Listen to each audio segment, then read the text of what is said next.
I came into politics at a time when Hubert Humphrey and Walter Mondale and Gene McCarthy and other notable Minnesotans were so huge on the national scene that you couldn't help as a Minnesotan but be inspired.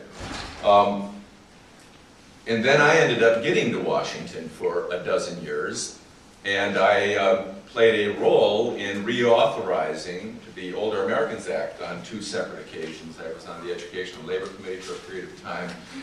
And what I learned about that is, you know, every 5 years or so, we've got to rethink not only the design of the current programs, because how we created them may not be quite what we need today, but we need to think about where are we going with our attention to the older Americans in our society, and what new needs or what new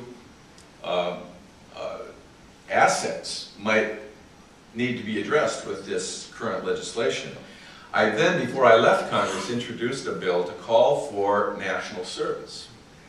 Because as much as I admire those who serve in our military, and I was a dozen years in the Naval Reserve, I've always thought that giving something back ought to be embedded in our culture, and that it's not too much to suggest that every American find a way to give something back. And a couple years later, President Clinton steps into office and leads us in the direction of AmeriCorps. I cast a vote in favor of the creation of that program. In the first couple years of that program's existence, believe it or not, we channeled more people through AmeriCorps than we had channeled through the Peace Corps in the life of the Peace Corps program.